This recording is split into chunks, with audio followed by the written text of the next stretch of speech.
manheru ano magara muchiuya muchizotishumairira pabhuku pano. Saka kuvanhu vazhinji tava kukuzivai kunyange tisina kuonana chiso nechiso.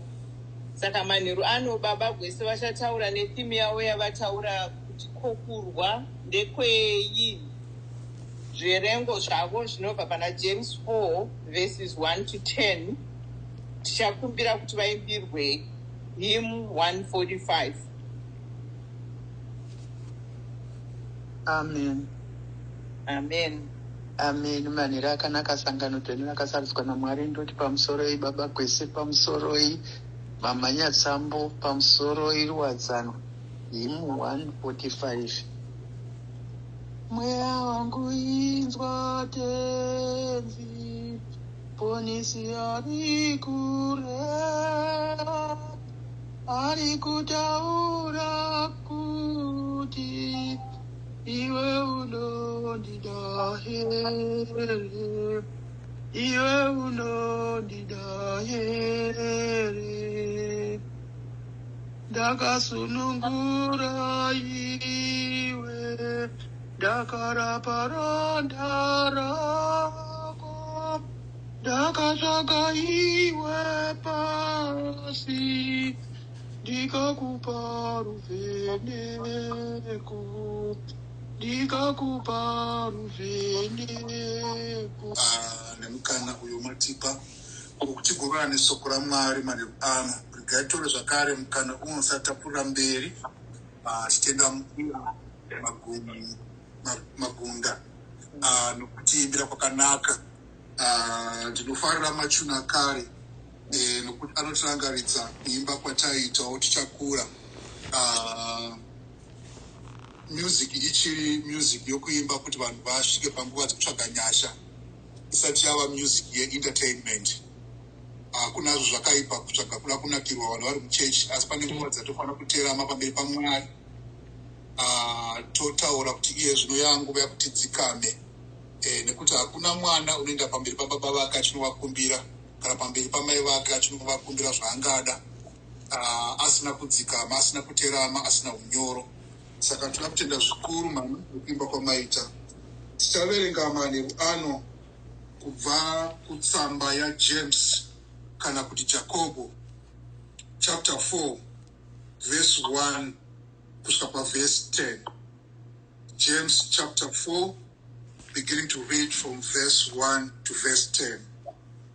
Ndichaverenga. Amen. Amen. Sorry mama, baba vati vakuda kuerenga. Amen. Ayo zvakanaka zvinhu. Erengai. Kuti pane muverengi. Kana pane muverengi it's all right. Verengai mama. Verengai mama Chidakwa. Amen. Amen. Pamusoro baba gwese nesangano dzine raMwari. Chiverengo chedu chinobva kuna James chapter 4 verse 1 kusvika pa10. Musoro wesoko unoti kuita ukama nenyika. Verse 1. Ko kurwa nokukakavadzana pakati penyu zvinobva kupiko?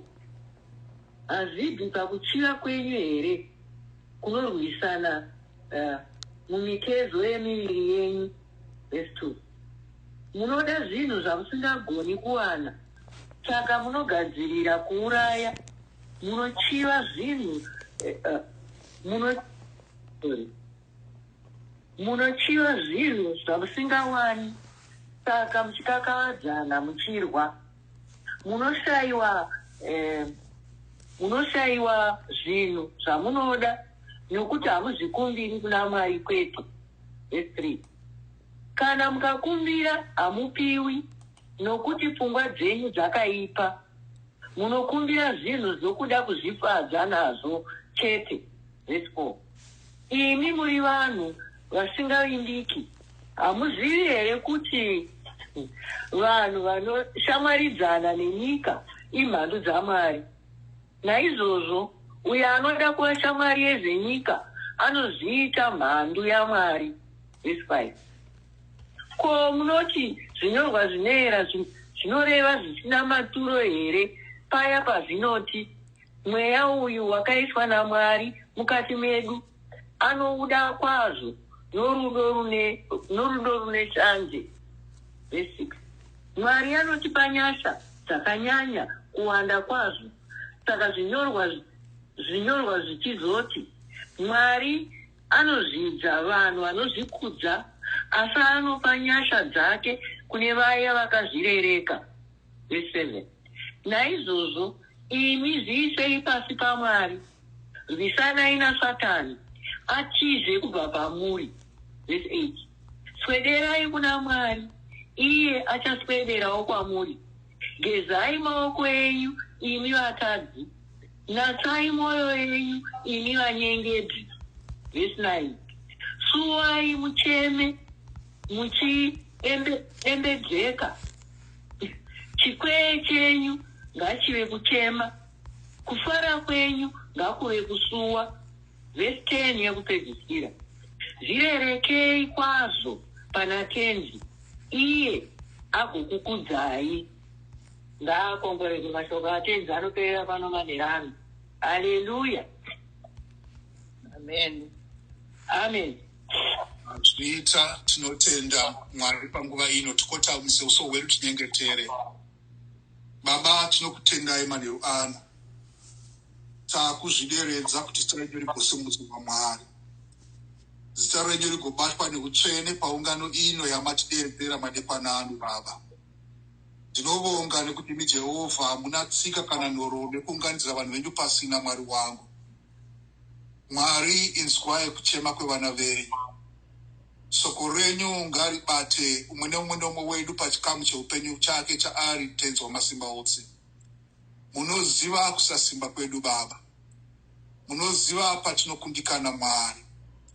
Tinovhuma kwamuri Mwari mune simba rose kuti takakutadzirai mupfungwa, mumazwi nomukuita. Hamune chakarurama munesu Baba, asi kusuwa chete. Naizvozvo Mwari tinokuchemerai manheru ano, kuti ivai nenyasha panesu, ivai nenyasha panesu, mwanakomana waDhavhidha. Yesu vatadzi vanopinduka norunaviro nokutenda runobva pasi pemwoyo yedu. Zvino taungana Mwari, umwe nemumwe Mwari achibva kwaanobva tenzi mutsvene. Ndimi munoziva Baba zvatinoshuvira. Ndimi munoziva kunyange zvakavanzika zvemwoyo yedu tenzi mutsvene. Hatina chatinovanza pamberi penyu Jehovha, nokuti shungu dzedu Baba toda kurapwa nemi tenzi murapi mukuru. Iyemi munotaura muchiti, uyai kwandiri mose makaneta mune mitoro ndichakuzorodzai. Tinotsvaga zororo rezvokwadi rinobva kwamuri Baba vangu. Tinotsvaka mununuri anova wechokwadi, mumwe chete Mambo Jesu, iye une ropa rakaduka paKalvari, anotaurwa musoko benyu kuti haana kutitenga nezvinoora sirivha kana ndarama, asi akatitenga neropa rake rinokosha kwazvo. Ndorataa kudana manheru ano Mwari wangu, kuti ritsvaire mwoyo yedu Baba, risuke nokunatsa upenyu hwedu Mwari, hushayikwe kana gwapa rimwe chete rechakaipa Baba vangu. Nokuti Mwari muri kutsvaga vakarurama, vanokunamatai mumweya nemuchokwadi. Muri Mwari vasingade vanonyengedza. Muri Mwari vanoshuvira kuti mune mumwe atendeuke kubva kumatadzo ake. Nekuti nguva yakatokwana uye nguva yatosvika, kuti vose vanonamata kwamuri Baba ngavanamate vachirevesa tenzi mutsvene. Tirapei Mwari, tina maronda mazhinji panyama nepamweya Jehovha. Toda kubatsirwa nemitenzi mutsvene. Hondo dziri pakati pedu Mwari dzinopedzwa nemitenzi mutsvene. Nekuti imi Jehovha munoda runyararo pavana venyu. Chiuyai Baba mupindire paupenyu hwedu tenzi mutsvene. Nekuti imi Mwari hamurambe makanyararo. Munounza rugare pasina rugare. Munounza rufaro pane kusuwa. Munounza kurerutswa kwezvinorema pane vakaremerwa Baba. Tongai tenzi Jesu. Uyai mutonge, nekuti ndimi Ishe weupenyu hwedu. Vana venyu tazvideredza pamberi penyu. In humbleness and humility of contriteness of heart, mind and soul, my Father, we put ourselves before you, acknowledging our manifold sins, my Lord. Have your way, O Lord, have your way, my Lord. O God, we want you to touch us. We want you, O God, to give us our breakthrough tonight and always, my Lord. For we know that you have made us more than conquerors. Baba, tiuye sembwende pamberi penyu asinoya sevana vokutenda nerudaviro. Nokuti soko renyu rinotaura mubhuku yeVhangeri yaJohani kuti kune avo vose vakakugamuchirai makavapa kodzero nesimbiso yekuva vana venyu. Titisimbisai Baba kuti ngoziva kuti tinaye muponesi, tinaye muchengeti, tinaye Jehovha mukuru-kuru, mambo wamadzimambo, ishe wamadzishe. Tinomuonga nekusingaperi. Tinomuremekedza nekumupa mbiri yose, nekuti wakafanira kuremekedzwa zuva rega rega. Mazviita Baba maswera nesu, mazviita Baba matunganidza zvino, chivai nesu tenzi mutsvene. Shungu dzedu Mwari kuti pakupera kwezuva ranhasi Baba, umwe nemumwe Mwari ari paplatform ino tenzi mutsvene, zita rake ngarinyorwe mubhuku reupenyu Baba, kuti kana nguva yachinge yakwana kuya kumusha Mwari, tigowanikwa takagadzirira Baba wamasimba ose. Mazviita Baba, mazviita Mweya Mutsvene, mazviita Mambo Jesu, piwai mbiri nokusingaperi, narini narini. Amen. Amen. Tinovonga Mwari zvakadanyisa madekwani anhasi. Tiri kubata pasingwi-singwi iyo tagovana nemi titikokurwa ndekwei. Upenyu hwedu maKristu dzimweni dzenguva tinombokanganwa.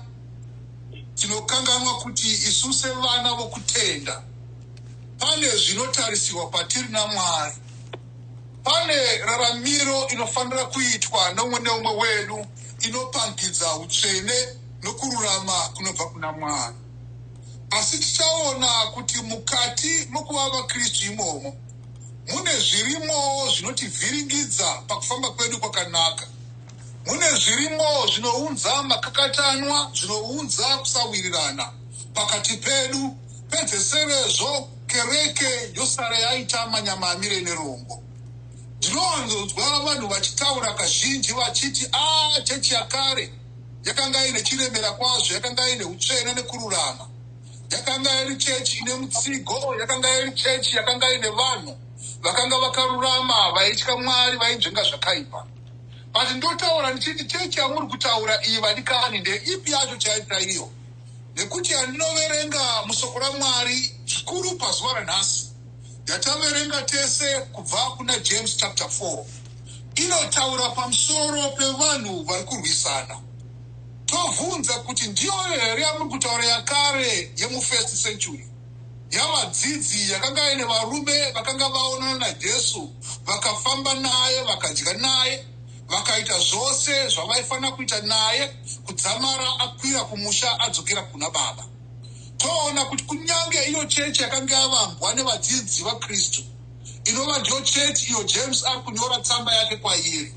James anova akanga ari zvakare munun'una watenzi wedu Jesu Kristu, anotaurwa achinzi James the Great, watinoona pabhuku yamabasa avapostori chapter 15 ari iye unotungamira nhaurirano kana kuti musangano weCouncil of Jerusalem, apo vadzidzi vakanga vari kutaura kutoita sei nekukura nekuvandudzika kuri kuita basa raMwari. Vamwe vachipokana kuti ko vasiri vaJudha vangapinda here muchinhu chitsva ichi takavamba, uye kana vachipinda vanogona kupinda here vasina kuchecheudzwa oro vasina kugamuchira zvimwe zviga zvavaJudha kuti vafanane navaJudha. Toona kuti chechi yokutanga kubvira ichivamba pasi chigare yakanga itori namadifferences, yakanga itori nemitsauko, yakanga itori nemakakatanwa kubvira ichingotanga nokuti yairwiswa.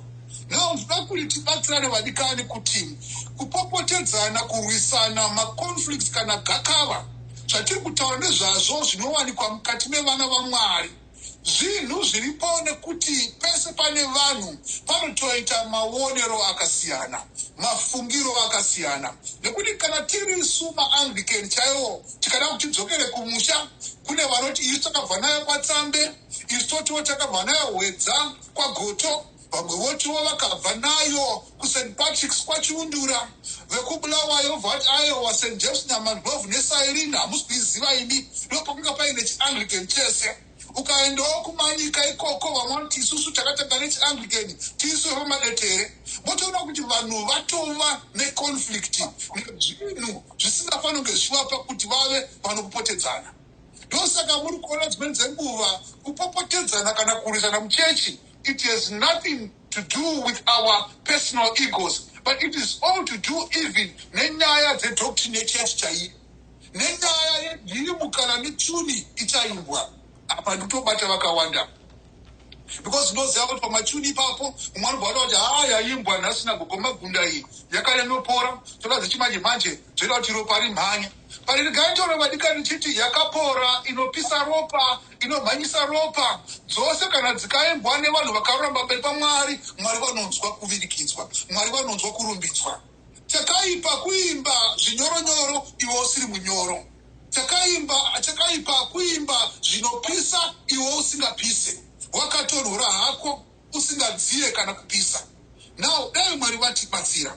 Tikatarisa pavhesi 1 yaJames inotaura ichiti, pakurwa ndekweiko pakati penyu? Ko seiko musingagone kuwadzana? Munokakavadzana nekuda kwei?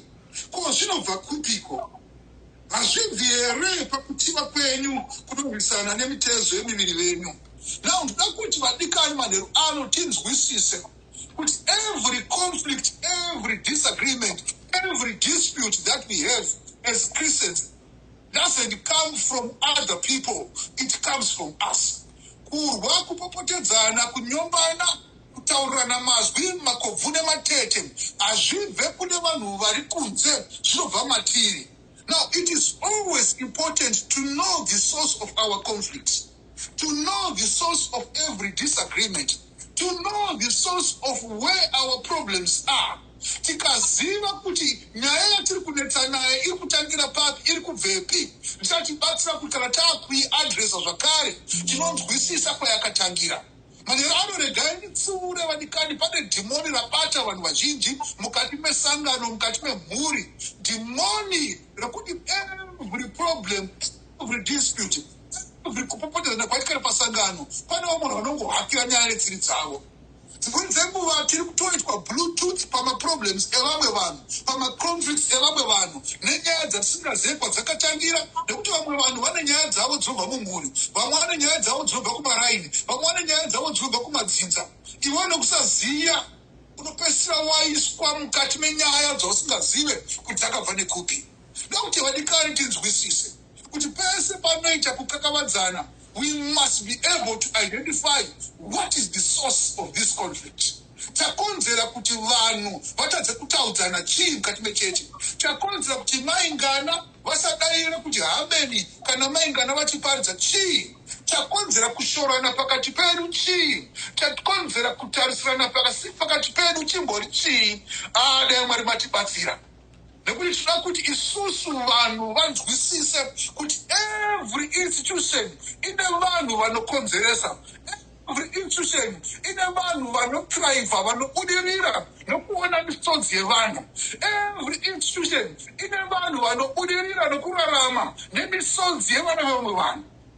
Kuchema kwedu ndokufara kwavo, kuchema kwedu ndo simba ravo. Pati nemuzita nemuropa raJesu tida kutsiura mweya wokukakavadzana pamadzimai, panana baba, vakomana nevasikana mukati mekereke yaMwari. Taita dambudziko rekereke yevanhu vanoti titsakatenga kuya America, titsakatenga kuya Canada, iyi vakazoya nemapepa edu easylum, asi takatongoya feya. Vadikani kana taakuno taakuita zvekunamata, izvozvo ngatimbosiyai pasaiti.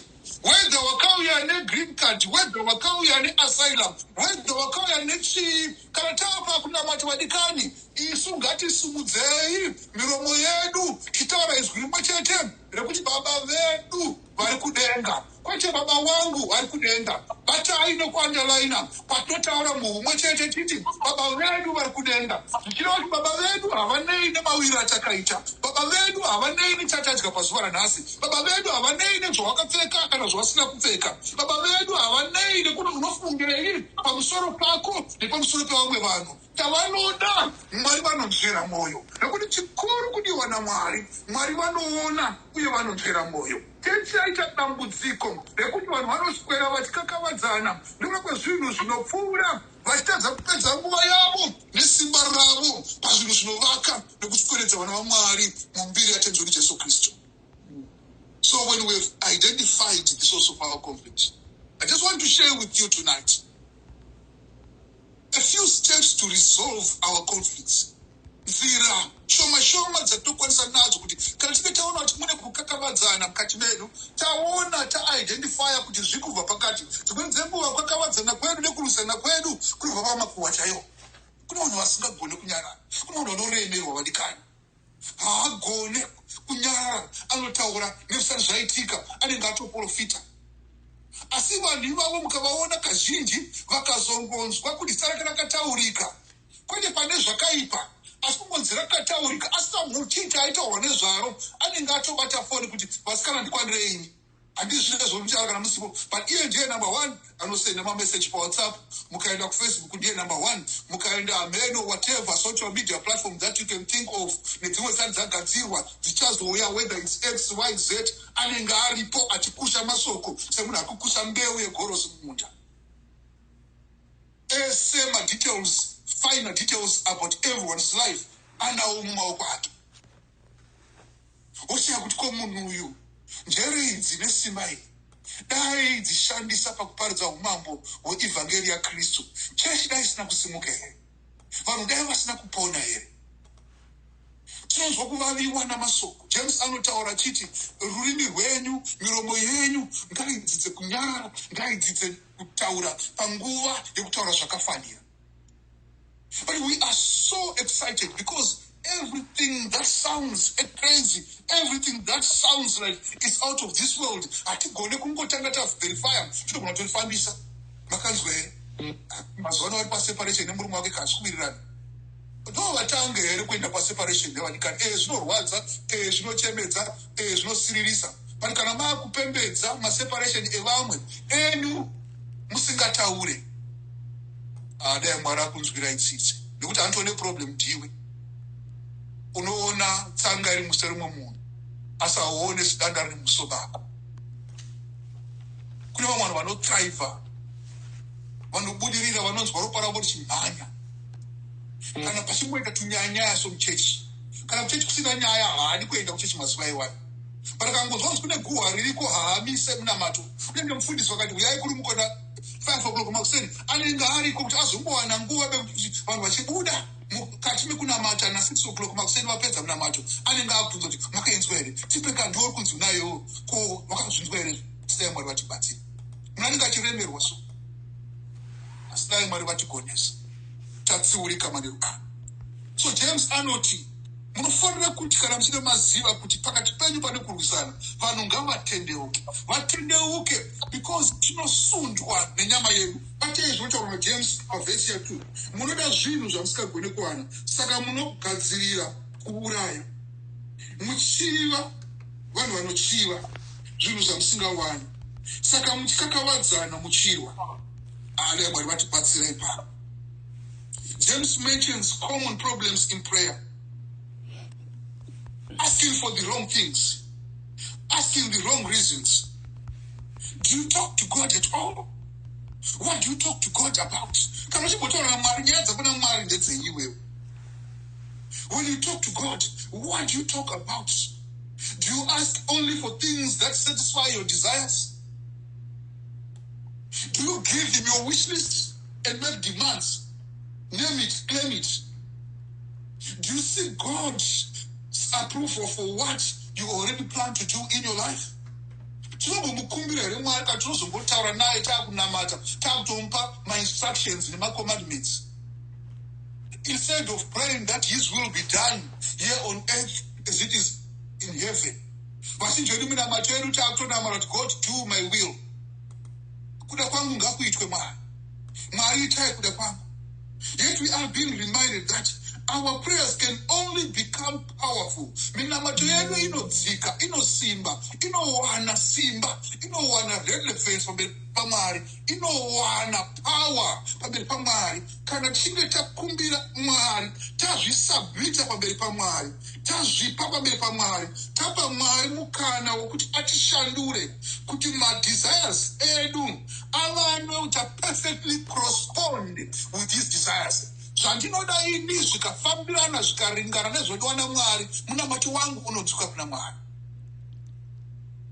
Yet most of the times our prayers are in conflict with what God has purposed for each one of us.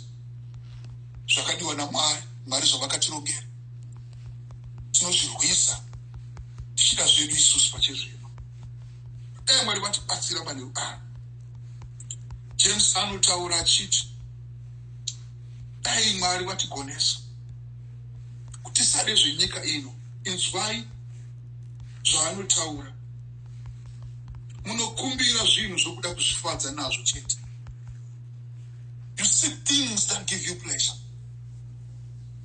There is nothing wrong with having pleasure, enjoying what God has given us. But when we seek worldly pleasure at the expense of our relationship with God, because God is looking for men and women, God is looking for his children who are going to totally submit themselves before him. Vachazvipa ivo kuti Mwari, zvenyika ino kwandiri inhando, chandinoshuvira kuva mwana wenyu.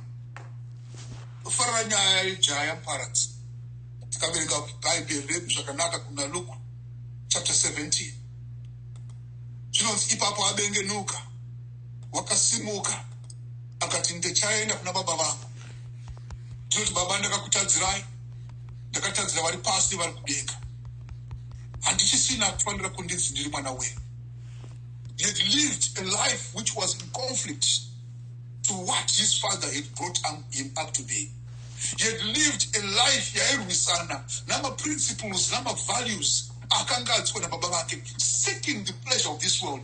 Luke anoti achiti ipapo paakapuwa pfuma yake nababa vake, wakaenda kunyika yekure, uko akandofara neshamwari, akararama upenyu hwenyika ino hweupenzi. Varikani tikasachenjera sakanana nemanomano ekuti pazvinhu zvinokwezva meso edu zvenyika ino zvinotibvisa pamberi paMwari. Always say, Mwari wachizotigonesa. Sometimes we put so much effort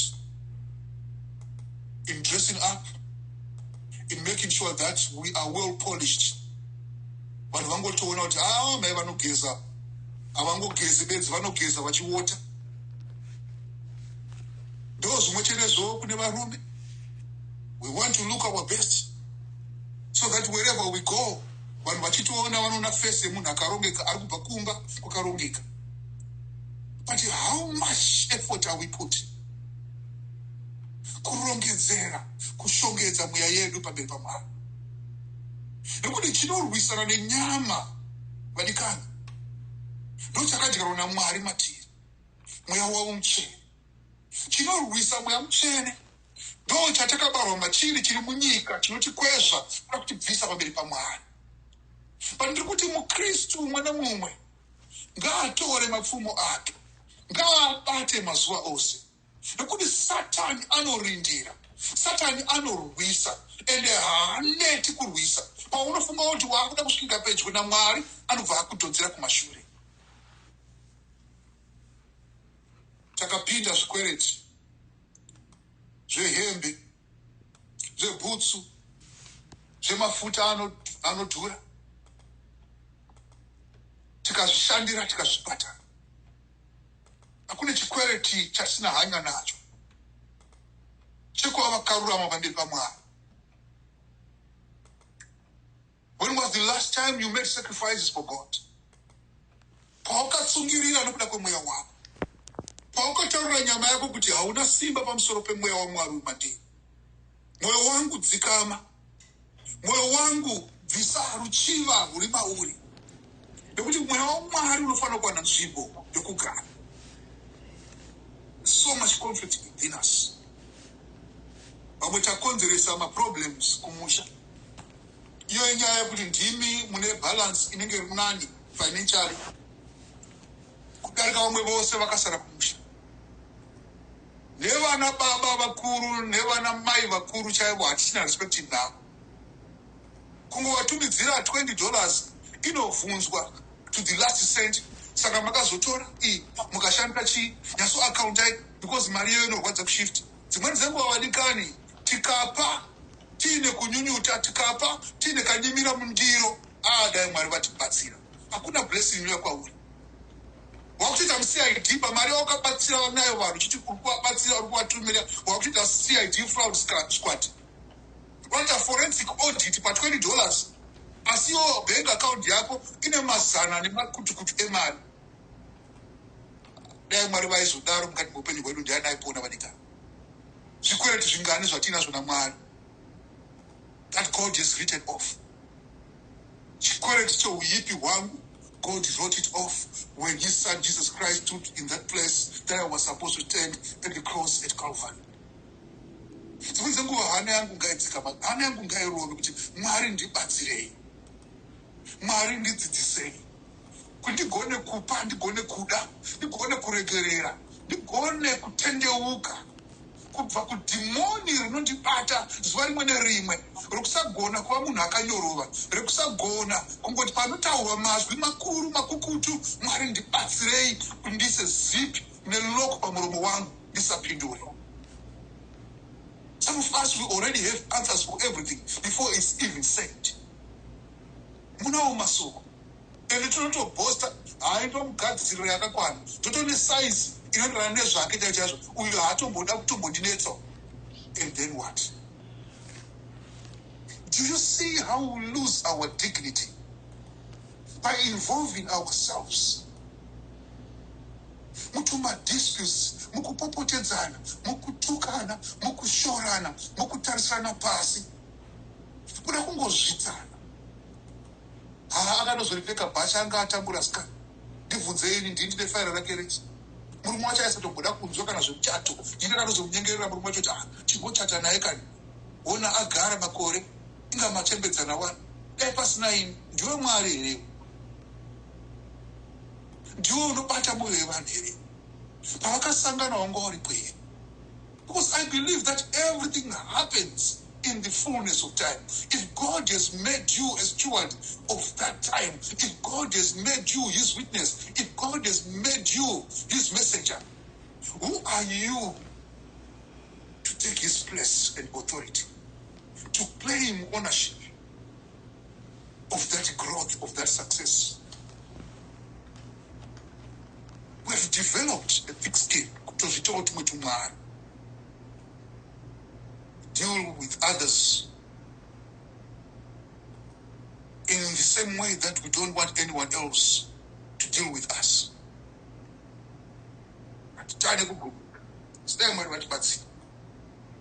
Tikaziva kuti munyika mune nhamo, zvanzi munoshamwaridzana nenyika, kana muchishamwaridzana nenyika muri mhandu dzaMwari. Naizvozvo uyo anoda kuva shamwari yenyika anozviita mhandu yaMwari. There's so many things that attract us in this world. But so kuramwari notaura richiti zvisina maturo ndo zvakawanda zvatinofanira kurwisana nazvo kati mupenyu hwedu. Tigone kukunda. Nokuti mukati medu mune mweya wakaiswa naMwari. Mweya waMwari uyu une shanje, haudi kuperekwa, haudi kudouble crosswa, haudi kungosanganiswa zvese zvese zvinoitika mukati meupenyu hwako, haudi kungoitwa makanyaniswa. Mweya waMwari unoda kuti ugare munzvimbo yakarurama, unoda kuti ugare pamunhu wakarurama. Now, the moment we begin to involve ourselves, the moment we begin to endear ourselves, mukati meupenyu hwedu yezvinoizvi vanhu havachisina matyira. Ukaenda kuZimbabwe uko ukaona maage ari kuputa bute unoshamisika. Isu taikura taingoziva kuti bute ranga riri rechembera nzi uya ndingava vanosvikirwa ndoonoona wakabata kasha kana chekuisira bute. Ezvinezvi vana vane ma20 years vanoputa bute, vana vane ma15 years vari kuputa bute. Osati ko nyika yakaroiwa here? Ko chiko chapa vana vedu kuti vangotora mweya inobva kwese kwese vachifunga kuti ndo fashion? Is it because of poverty? anoputa mutoriro ari uko, anoputa bute ari uko, rinoputawo mbanje riri uko. Ushati ko vana vedu, what has happened to our children? Is it because we as adults we failed our children because we've lived conflicted lives? Rimwe gumbo riri muchechi, rimwe gumbo riri munyika. Vana vedu havachaziva kuti chakanaka ndechipi. Vanongorarama upenyu hwezama-zama. Nhasi ari kuchechi, mangwana ari kumanjuzu, kuswera mangwana aenda kumuprofita wenguo tsvuku. Because they've seen how sometimes we as parents have not stood in one place. We have not been steadfast and consistent in our faith and our walk with Jesus. Musasoita tsika vadikani kuti kana muchinge masvika kudzimba mabva uchechi nevana, motanga kutaura zvese zvakaipa zvamunofunga kuti zviriko kuchechi. Mai nenge havaite, baba nenge havaite, mufundisi wacho haaite, ko mazuva here mukadzi womufundisi wanga akaita nhasi. You know, vana vedu vanenge vachiteerera all these things and you are feeding them with all these negative things about church. So what do they emulate? What do they look up to when all that you have to say and share with them are negative things? Kuchechi uku hakusvita mazuva. Hafanike dziri dzedu dzeandiganidzo. Nyaya inongoramba ingori pamuromo pevanhu inyaya yemari. Vafundisi vacho vakuda mari zvakapfurikidza. Mazuva ano baba clips tiasambodibvisai mari. Vafundisi vacho vangwanisa. Ngavatsvage mabasa. Zvikazoti. List yacho haiperi. Patime ukaona munhu iye akaita problem, ndianotanga kubata foni na 12 o'clock midnight, 3 o'clock AM makuseni, baba gwese, tinamatirewo mufundisi. Zvino hazvina kumira zvakanaka. Azongonaka pakusamira zvakanaka kweupenyu hwenyu. Asi panenge zviri right, he is a burden to you. Dai Mwari vatibatsira. Dai Mwari vatibatsira. Inzwai zvinotaurwa naJames. Mwari anopa nyasha dzakanyanya kuwanda kwazvo. Saka zvinyorwa chizoti Mwari anozvidza vanhu vanozvikudza, asi anopa nyasha dzake kuna vaya vakazvivereka. But James anotaura zvakare achiti, resist the devil. Run away with your life to Jesus. Musaite hukama kana hotyekotye kana kujairirwa kana chiramu naSatani. Musapembedza tsika dzakaipa muchifunga kuti you are being stylish or you are being modern. Ndo zvauraya chiri chikuno kuti everything chakaipa chinenge chingotorwa chingoembracewa. Nhasi umwe afunga kuti inini handizi murume, ndakada kunzi ndiri mukadzi, zvabva kupi futi izvi? Nhasi umwe angofungawo zvaafunga, ngatigamuchirei. Dai Mwari vatibatsira. So we need to start developing an intimate relationship with God so that whatever kurwisana kuri pakati pedu kunopedzwa bedzi nekuvaka ukama hwakaita hotyekotye naKristu kwete nenyika. Tinovaka sei ukama hwehotyekotye naKristu? Tinovaka number 1 nokunamata zuva rega rega, kunamata nokurevesa. Timbobatai masoko aya valikani, endai paverse 7. Timbobata masoko aya. How do we come closer to God? How do we come nearer to God? James anobva atipa at least 5 ways to come closer to God. So that when we are all closer to God, we become one body, one church, one people. Tererai munzwe. Number 1, submit to God. Yield to his authority and commit your life to him and his control, and be willing to follow him. Don't just be a member of the Mother's Union. Be willing to follow Jesus. But if you're not willing kuva nhengo dzechechi, kuva willing kunguva vanhu vanotaunzi ma-Anglicans, but just really willing kuva vana vaMwari. There is a difference. There is a gap between the two kingdoms, between the two worlds. And I pray that God helps us to realize that when we have given ourselves to him, we give everything that we are to him. Number 2, James says, resist the devil. Don't allow Satan to entice or tempt you. Pastor James, gezai maoko yenyu, purify your hearts, sukai moyo yenyu. Lead a pure life. chimboshayikwawo pamakuhwa emuchechi, chimboshayikwawo pamakuhwa emumhuri. Ndionongotanga kutaura everyday pawhatsapp group remufamily, ndionongotanga kunyeya vamwe, ndionongotanga kushora vamwe, ndionongotanga kuenda mumainbox evamwe, vanhu vachitaura nyaya dzakanaka dzokuti family ibudirire. Ndionongotanga kutaura kuti hayi wawo pane chaanoziva here, tavakuona zvinosvika kupi, ndihandi kumbompa kana sendi rangu. Dai Mwari vatibatsire papa. Be cleansed from sin. Sukwai kubva kumatadzo enyu. Replace your desire to sin with your sincere desire to experience God's purity. Bhaibheri rinotaura kuna Mateo, avo vakachena pamwoyo ndo vachaona Mwari. Kwete vafundisi vana baba gwese, avo vakachena pamwoyo. Unogona kuva mufundisi asi mwoyo wako usina kuchena. Vakawanda vafundisi vatiri kuziva, vakawanda vafundisi vatinotofanira kutonamatira kuti vatodzikirurwa, because mwoyo yavo haina kuchena. Every day we read stories about them in the press. Every day we experience their ministry isina add value kuvana vaMwari, inorwadzisa vana vaMwari. Dai Mwari vatibatsire ipapo.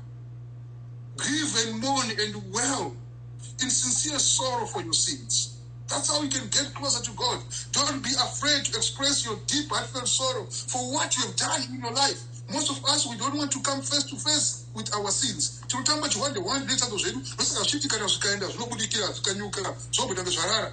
But if we confront our sins, we are going to deal with them and come back to God like the prodigal son. I want to live my life from today. I want to live a new life.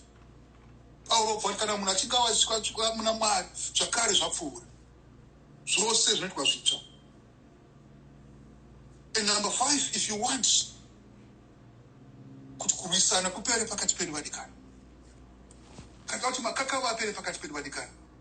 let's learn to be humble. First Peter, humble yourself before the Lord and you will lift you up.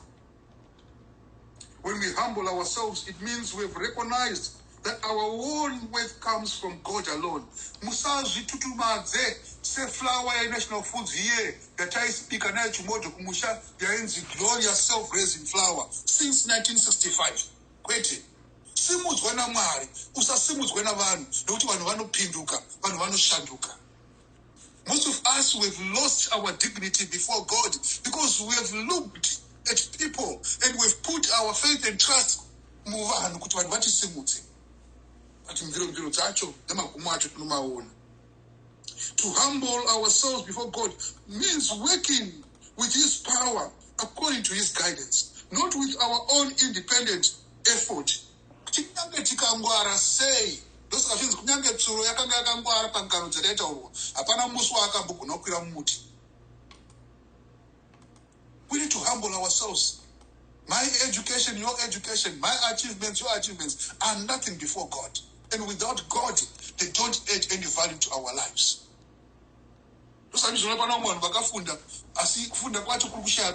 Because hakuna ropafadzo yaMwari. Ndosaka sokuti varindi vangarinda zvavo asi vakarinda pasina Jehovha vanorindira pasina. Let's allow God to reach out to us in His love, so that we may be an extension of that love, so that He may give us dignity despite our shortfalls. We are human beings, and we need to confess before God. Baba ndiregererei, muromo wangu pane pawakataura mazwi enyonganiso, muromo wangu pane pawakataura mazwi akaita kuti vanhu varwe, muromo wangu pane pawakataura mazwi akaita kuti munhu aderere paupenyu hwake, muromo wangu pane pawakataura mazwi asina kuunza mbiri yenyu mukati memhuri, mukati mechechi, asi akaunza nyonganiso. Kudzokera kuti kokurwa dekwei pakati pedu madzimai. Totasa kubatana nekunzwanana chii pakati pedu. God is calling us to repent, to resist the devil, to submit ourselves to Him in humility, and to surrender everything that we are before God. Nokuti Mwari vanotaura nechikare kuti ini ndini nzira ndini chokwadi, ndini upenyu. Vadikani nguva yachokwadi kuti tisaite ushamwari nenyika, asi tiite ushamwari naJesu. Tigone kutaura kuti hakuna zvemumwe paupenyu hwangu wakandinakira kupfuura Jesu. Ndosaka ndanga ndiri kuti imbe muimbi madekwana ano, hymn 145. Iwe unondida here, Mwari vari kuvhunza. Ndofarira vhesi inoti uchaona mbiri yangu pakupera kweupenyu. Asi last verse yehymn 145 inozotaura ichiti, tenzi ndinochema kwazvo, dodo rwangu ruduku. Is it your prayer tonight? Kuti Mwari, you know how my shortfalls are, you know how weak I am. Toda kuti mundisandure Mwari. Nzverai mwoyo wangu Baba. Ndisukei ndinatsei, nekuti shoko rinotaura kubhuku yaIsaya, uyai titaurirane, kunyange zvivi zvako zvatsuka seropa. Vamwe zvivi zvedu hatina bhenge ratakapasa, hatina n'anga yatakaenda, hatina munhu watakabira kana senti. But muromo yedu iyi, masoko anobuda mumuromo medu, zviri mumwoyo medu zvasiri kugaira vanhu nemahora atiri kugaya so. Ale Mwari vatibatsira. Ndokuti chakaipa chiso chinobva pasi pemwoyo nemundangariro dzemwoyo. Tikumbire kuna Mwari madekwana kuti Mwari ndibatsirei. Handichada kushandiswa kupindira kana kupinzwa munyaya kana mumakakava evamwe vanhu. Ndainamata mani anodai Mwari vazokubatsira. Ndowanzotaura kuno vanotiziva kuti kune dhimoni retsine rongoti wese apfuura nepadziri dzinongonanira kana kutandira dzakutoenda kwadzina kukumbira kana dzina kuenda kana kwadzisingazive.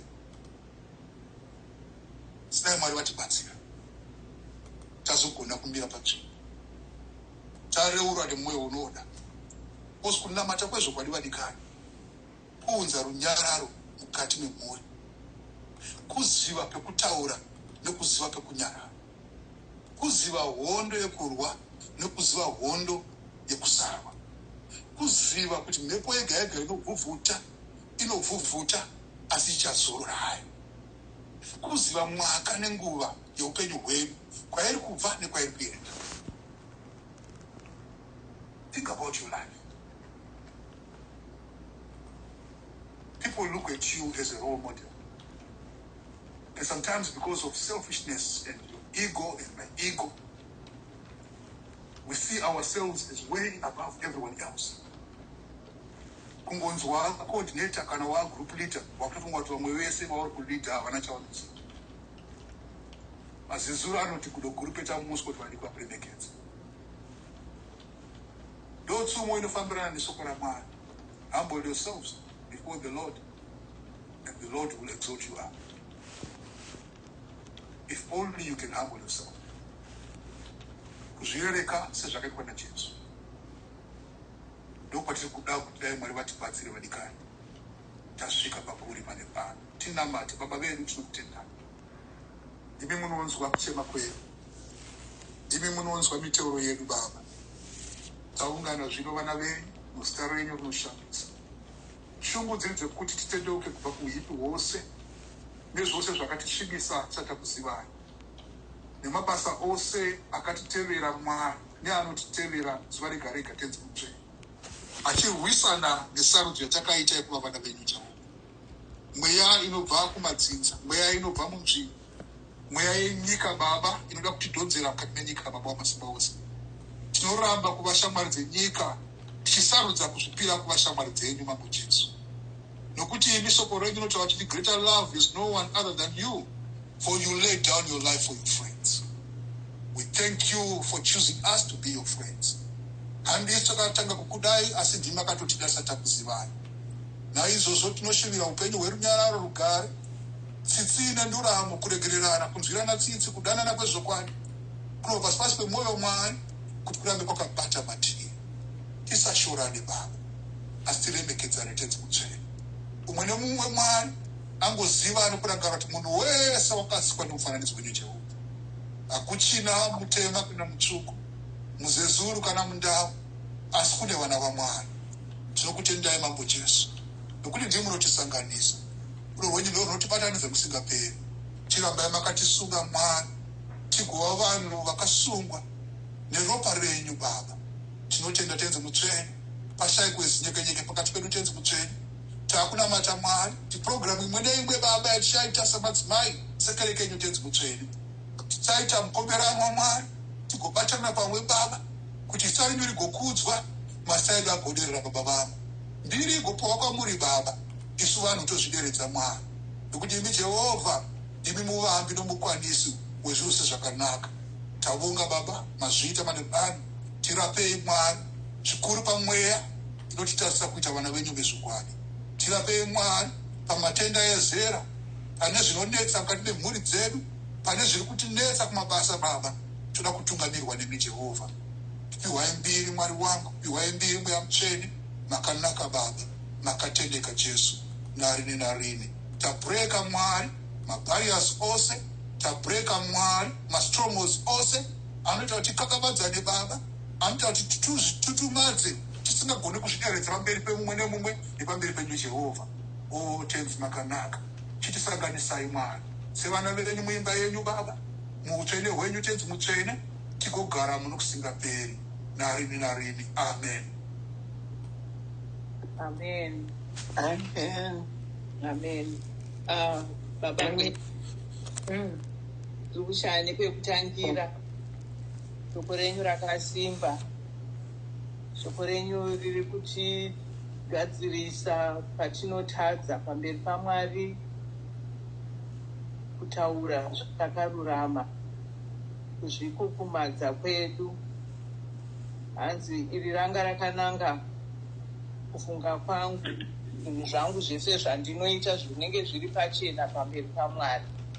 Dai Mwari angachigonere akatisimbisa kuti titize zvakaipa, tirambe kupinda mumakuwa, tirambe kutaura nezvakaipa pamusoro pevamwe vanhu, asi tive vaya vanotaura shoko rinokurudzira kuteera Mwari, kusarenda kuti ngatizvipire kuna Mwari vanogona kutichengeta, vanogona kutinzvengesa mukutaura zvisingavake. Mauya zvakasimba chaizvo, tinotenda. Ndakamirirawo vamwe vangu, tinoda kutendai mudzoke zvekare, murambe muri kutipa dzidziso yakasimba kudai. Toda kuti izvo patinenge tati gare gare moya muchimbotipazve kukurudzira kuti hongu zvatakataurirana pane mutsauko, asi ndabata chikwereti chekuti kana ndine chikwereti chikuru ngachive chekudzoka paukama naMwari. Ndati ndibatsira